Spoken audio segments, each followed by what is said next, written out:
ఈ రోజు ఈ వీడియోలో గమ్ గమ్ గణేష అనే సినిమా గురించి మాట్లాడుకుందాం. ఆనంద్ దేవరకొండ, ప్రగతి శ్రీవాస్తవ, ఇమాన్యువల్ లీడ్స్ గా ఉదయ్ బొమ్మిశెట్టి డైరెక్షన్ లో వచ్చిన యాక్షన్ కామెడీ థ్రిల్లర్ ఇది.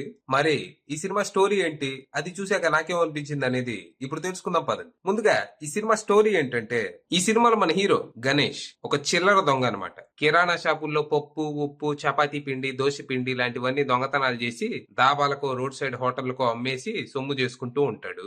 మనోడికి ఒక గర్ల్ ఫ్రెండ్ కూడా ఉంటది. అయితే రీసెంట్ గా అమ్మాయి మనోడిని వదిలేసి ఓ డబ్బున్నోడిని చూసుకుని ఎంగేజ్మెంట్ చేసుకుంటది.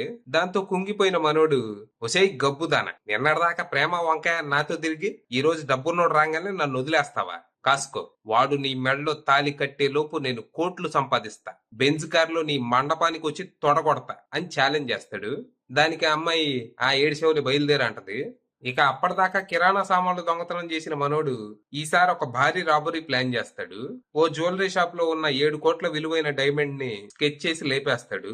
ఆ తర్వాత ఆ డైమండ్ ని అమ్మటానికని హైదరాబాద్ నుంచి చెన్నై బయలుదేరతాడు. ఇక మనోడి కథ ఇలా సాగుతూ ఉండగా ఇదే టైంలో నంద్యాలలో ఎమ్మెల్యేగా పోటీ చేస్తున్న కిషోర్ రెడ్డి అనే వ్యక్తి ఎలక్షన్ లో డబ్బులు పంచడానికని ఓ 100 కోట్లు సిద్ధం చేసుకుంటాడు. ఆ డబ్బుని ఓ వినాయకుడి విగ్రహంలో దాచి ముంబై నుంచి నంద్యాల తెప్పించే పనిలో ఉంటాడు. అయితే దారిలో మన హీరో గణేష్ పోలీసులు తన గురించి వెతుకుతున్నారని భయపడి తన దగ్గర ఉన్న డైమండ్ ని ఆ వినాయకుడి విగ్రహంలో దాచిపెడతాడు. తర్వాత ఆ విగ్రహాన్ని ఫాలో అయ్యి తీసుకోవచ్చులే అని.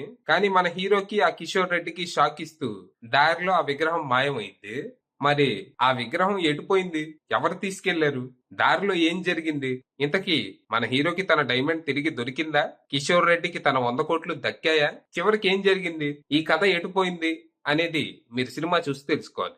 ఇక ఈ సినిమా పర్లేదు, చూసినంతసేపు ఎక్కడా బోర్ కొట్టకుండా టైం పాస్ అనేలా సాగింది. సినిమా చూస్తూ చాలా సార్లు పడి పడి నవ్వుకున్నా. కాకపోతే థియేటర్ మొత్తంలో నేను ఒక్కడనే నవ్వుతున్నా, మిగతా వాళ్ళంతా సైలెంట్ కూర్చున్నారు. మరి వాళ్ళకి టేస్ట్ లేదో నా టేస్టే దరిద్రమో నాకు తెలియదు.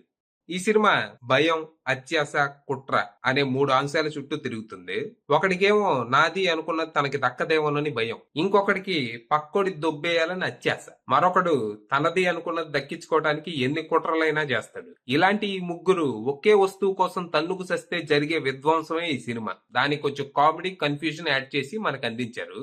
అయితే కామెడీ వర్కౌట్ అయింది కానీ కన్ఫ్యూజన్ పెద్దగా ఏం లేదు. నేనేదో కేఆర్డిక్ స్క్రీన్ ప్లే ఎక్స్పెక్ట్ చేస్తే అక్కడ సాదా సీదా నార్మల్ స్క్రీన్ ప్లేనే ఉంది. సినిమా ఫస్ట్ హాఫ్ అవర్ అంత ఇంట్రెస్టింగ్ ఏమి ఉండదు, ఏదో అలా అలా సాగిపోద్ది క్యారెక్టర్ ఇంట్రొడక్షన్లు, స్టోరీ సెటప్ తో. ఇక్కడ వచ్చే హీరో లవ్ స్టోరీ కూడా అంత గొప్పగా ఉండదు. దీనికి తోడు ఎమోషనల్ సీన్స్ లో మన ఆనంద్ దేవరకొండ యాక్టింగ్ కూడా అతిరి బితిరిగానే ఉండటంతో అదంత ఇంపాక్ట్ఫుల్ గా లేదు. కానీ ఎప్పుడైతే కిషోర్ రెడ్డి యాంగిల్ నుంచి కథ మొదలవుతుందో అక్కడి నుంచి సినిమాకి ఊపు వస్తుంది.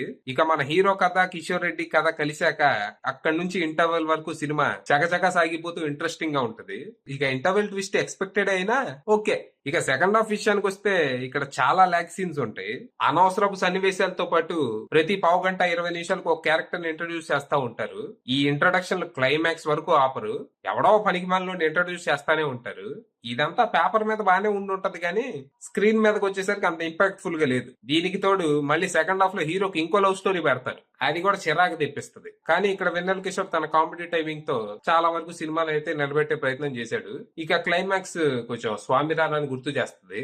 ఓవరాల్ గా అది కూడా ఏదో అట్టట్ట కానిచ్చేసారు తప్పితే అంత ఇంపాక్ట్ఫుల్ గా ఏమి ఉండదు. అలా మొత్తంగా కామెడీ పరంగా నేను బాగానే ఎంజాయ్ చేసినప్పటికీ కంటెంట్ పరంగా మాత్రం యావరేజ్ ఉందనుకుంటూ థియేటర్ నుంచి బయటకు వచ్చాను.